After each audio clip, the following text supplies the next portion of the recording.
एक x police officer की बेटी, ब्लैक जैक की प्रो प्लेयर और एक चेयरफुल यंग लड़की क्रिस्टी विल्सन का ये लास्ट नोन फुटेज है। लेकिन अगर आप ध्यान से देखें तो एक स्ट्रेंज आदमी उसे फॉलो कर रहा है एंड एक पॉइंट पे क्रिस्टी उसी आदमी के टेबल पर प्लेस लेती है और बस उसके बाद क्रिस्टी का बिहेवियर बदल जाता है, जैसे उसका कंट्रोल उसके पास है ही नहीं। पर क्यों? अचानक क्या हो गया था क्रिस्टी को? सच तो ये है कि उसके ड्रिंक में कुछ मिलाया गया था और वो रात उसकी आखिरी रात बन गई। तो ये कहानी है 27 ईयर ओल्ड क्रिस्टी विल्सन की, जो कैलिफोर्निया में अपने एक्स बॉयफ्रेंड के घर में रहती है। इंटेलिजेंट, क्विक थिंकर और ब्लैक जैक टेबल की एक्सपर्ट। लेकिन कुछ महीने पहले ही ले ऑफ्स की वजह से क्रिस्टी की जॉब चली गई और वो डिप्रेशन से गुजर रही थी। बट हे, ये सब अब बदलने वाला था। उसे सैन फ्रांसिस्को में एक नई जॉब मिल गई थी और वो बहुत एक्साइटेड थी। अक्टूबर 4, 2005, क्रिस्टी ने सोचा क्यों ना एक लास्ट गेम खेली जाए before she shifts to her new life. तो रात के 9 बजे वो थंडर वैली कसिनो पहुंची, जो उसका प्लेइंग ग्राउंड था, जहां वो एक रात में ही अराउंड $5,000 तक आराम से जीत जाती थी। सो एज यूजुअल वो जीत रही थी। बिटवीन गेम्स उसने कई टेबल स्विच किए एंड तभी उसका एनकाउंटर होता है एक अजीब आदमी से। ये आदमी क्रिस्टी को फॉलो कर रहा था एंड उसकी ड्रिंक भी स्पाइक कर चुका था। तो धीरे धीरे क्रिस्टी अपने सेंसेस खो रही थी एंड अराउंड 10:30 PM उसने अपने एक्स बॉयफ्रेंड डैनी को कॉल करके ये इन्फॉर्म किया कि वो कसिनो से निकल रही है। पर उसके बाद साइलेंस, न कोई कॉल न कोई मैसेज। नेक्स्ट डे डैनी ने क्रिस्टी को 72 टाइम्स कनेक्ट करने की कोशिश की, पर रिस्पॉन्स जीरो। ये उसका लास्ट वॉइस मैसेज था। It's now been 24 hours since I talked to you last, and I'm worried sick about you. October 6, 2005, Danny ने क्रिस्टी के पेरेंट्स को कॉल करके इन्फॉर्म किया, हेलो, क्रिस्टी 2 दिन से मिसिंग है, मैं उसे कांटेक्ट नहीं कर पा रहा हूँ। And everything changed. क्रिस्टी के पेरेंट्स ने पुलिस को इन्फॉर्म किया एंड जब उन्होंने थंडर वैली कैसीनो की सीसीटीवी फुटेज चेक की तो उन्होंने भी उस आदमी को नोटिस किया। ये भी कि क्रिस्टी नॉर्मल बिहेव नहीं कर रही थी, कंप्लीटली आउट ऑफ कैरेक्टर थी। फिर कैसीनो के रिकॉर्ड से पता चला कि वो आदमी था मारियो गार्सिया। पर जब पुलिस ने मारियो का बैकग्राउंड चेक किया तो वो कन्विंस नहीं थे कि मारियो क्रिस्टी के डिसअपीयरेंस में इन्वॉल्व था। They found nothing alarming. I mean, वो एक हस्बैंड था, 2 बच्चों का बाप, सॉकर कोच और नेबर्स का स्वीट गाय। बट क्रिस्टी की माँ डेबी इस लीड को इजीली इग्नोर नहीं करने वाली थी। I want my daughter back, and I want her back now. I may be 5'1" and blonde, but they've just met a barracuda, and the fight's on. Debbie ने Mario का पूरा पास खंगाला और उन्हें मारियो के अगेंस्ट एक पुराना माइनर केस मिला जो 1980s में किसी वेंडी वॉर्ड नाम की लेडी ने फाइल किया था। तो अपेरेंटली वेंडी मारियो की एक्स गर्लफ्रेंड थी एंड डेबी के कांटेक्ट करने पे वेंडी ने जो बताया वो हॉरिफाइंग था। You don't cross Mario. You don't cross him, especially if you're a woman and you're alone. Wendy ने बताया कि मारियो एक्सट्रीमली वॉयलेंट था, वो अक्सर उसे मारता, अब्यूज करता। एंड जब वेंडी ने फाइनली ब्रेकअप करने की कोशिश की तो मारियो ने उसे डरा धमका कर सेक्सुअली असॉल्ट किया। एंड फिर कुछ हफ्तों बाद जब वेंडी ने कॉल पर मारियो से ये अब्यूज बंद करने की रिक्वेस्ट की तो वो गुस्से में वेंडी के घर ड्राइव करके आया, उसे दिन दहाड़े किडनैप किया, फिर गन पॉइंट पर उसका रेप किया। एंड जब वेंडी रोते रोते जमीन पर गिर गई तो मारियो ने 3rd टाइम उसका रेप किया एंड फिर कैजुअली किचन में जाकर अपने लिए सैंडविच बनाई, जैसे कुछ हुआ ही ना हो। वेंडी ने उसके अगेंस्ट चार्जेस फाइल किए, जो केस 2 साल तक डिले हुआ एंड देन मारियो के पनिशमेंट शॉर्ट करके उसे अर्ली बेल मिल गई। Can you imagine? And Wendy Mario की अकेली विक्टिम नहीं थी। वेंडी ने मारियो की नेक्स्ट विक्टिम के बारे में भी बताया, लिनेट स्मिथ, मारियो की नेक्स्ट गर्लफ्रेंड।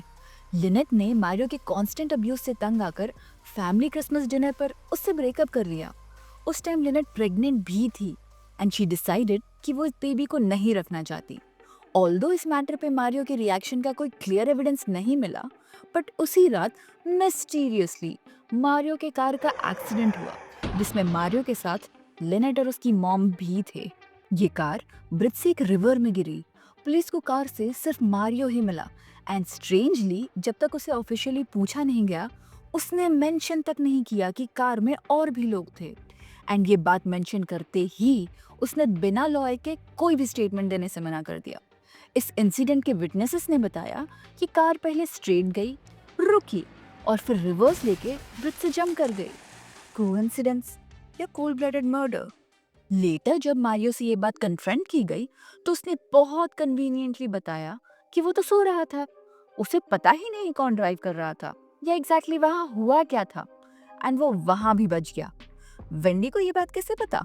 लिनेट का भाई वेंडी के बचपन का दोस्त था, and only after her death Wendy को पता चला कि लिनेट मारियो को डेट कर रही थी। पुलिस अब शॉक थी। जिस आदमी को वो सस्पेक्ट भी नहीं मान रही थी वो अब एक पोटेंशियल किलर एंड रेपिस्ट था। क्रिस्टी की माँ डेबी अब बिना अपने बेटी के बॉडी के ही मारियो को कोर्ट रूम तक ले आई थी, सिर्फ सीसीटीवी फुटेज के बेसिस पर। उनका ग्रीफ अब उनका पैशन बन चुका था, एंड मारियो को कस्टडी में लेते ही एक एक कर सारे डॉट्स कनेक्ट होने लगे। पुलिस ने मारियो के face, neck and chest region पर कुछ इंजरी मार्क्स नोटिस किए। पूछने पर उसने बताया कि वो अपने ट्रैक्टर से ट्रीज साफ कर रहा था जब उसे वो इंजरीज हुई। बट अपॉन इन्वेस्टिगेटिंग पता चला कि जब वो रात के 1 बजे तक कसिनो में था तब तो उस पर वो इंजरी मार्क्स नहीं थे, लेकिन जब वो नेक्स्ट डे सुबह ऑफिस गया तब ये इंजरी मार्क्स थे। सो देयर वाज नो वे कि वो आधी रात को ट्रीज साफ कर रहा था। ऑल्सो मारियो ने बताया कि कसिनो से निकलकर वो सीधे अपने घर चला गया था, but according to the CCTV footage वो अपने घर के ऑपोजिट डायरेक्शन में गया था। Bloody lawyer. फर्दर इन्वेस्टिगेशन से पता चला कि क्रिस्टी भी प्रीवियसली एक अब्यूसिव रिलेशनशिप में रह चुकी थी, एंड जब उसके एक्स बॉयफ्रेंड ने उसे सेक्सुअली असॉल्ट करने की कोशिश की तो सेल्फ डिफेंस में क्रिस्टी ने उस पर अटैक किया था।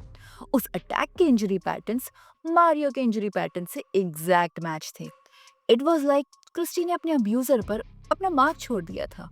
और सिर्फ यही नहीं, क्रिस्टी के डिसअपीयरेंस से 2 दिन पहले मारियो के ब्राउजर हिस्ट्री में डेट रेप ड्रग्स के सर्च रिजल्ट्स मिले, and the final nail in the coffin was उसकी car.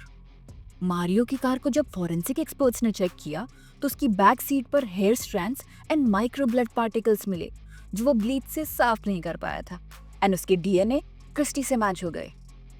We, the jury, in the above entitled action, find the defendant, Mario Flavio Garcia, guilty of a violation. Absolutely, justice has been served. It's about time. Although Mario को अब life imprisonment की punishment मिल चुकी थी, still उसने Christy की family को ये नहीं बताया कि क्रिस्टी की बॉडी कहाँ है। लेटर मारियो ने क्रिस्टी की बॉडी के एक्सचेंज में उसकी फैमिली से अपनी फ्रीडम नेगोशिएट करने की कोशिश की, एंड इन फैक्ट क्रिस्टी की मॉम डेबी इस ऑफर को कंसिडर भी कर लेती, but then something happened. Mario के बेटे क्रिस ने रिकॉल किया कि जिस दिन क्रिस्टी डिसअपियर हुई थी उसके नेक्स्ट डे उसे अपने डैड मारियो को अपने घर से कुछ दूर उनके बैकयार्ड में ट्रैक्टर पर कुछ काम करते हुए देखा था, एंड वो बहुत स्ट्रेंज बिहेव कर रहे थे। उस वक्त तो क्रिस ने इस बारे में ज्यादा नहीं सोचा, but then he connected the dots. उसने क्रिस्टी की फैमिली को इन्फॉर्म किया कि प्रोबेबली क्रिस्टी उनके बैकयार्ड में ही बरीड है। देन पुलिस ने उनकी बैकयार्ड डिग की एंड उन्हें वहाँ एक ह्यूमन स्केलेटन मिला। लेटर फॉरेंसिक टीम ने कंफर्म किया it was Christy Wilson, and at last Christy की डेथ एनिवर्सरी पे उसे एक प्रॉपर फ्यूनरल मिला। स्कैरी। ये सिर्फ एक मर्डर केस नहीं है बल्कि एक माँ की स्वीट रिवेंज स्टोरी भी है। पुलिस शायद मारियो को ऐसा सस्पेक्ट इग्नोर कर देती, बट डेबी की गट फीलिंग मेड श्योर कि वो अपनी बेटी के किलर को बर्बाद करके ही छोड़ेगी। Hello guys, I am Ashi and you were watching the Christy Wilson murder case.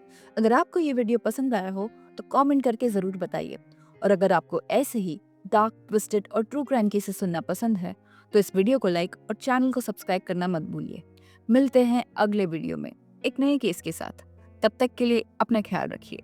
Thank you.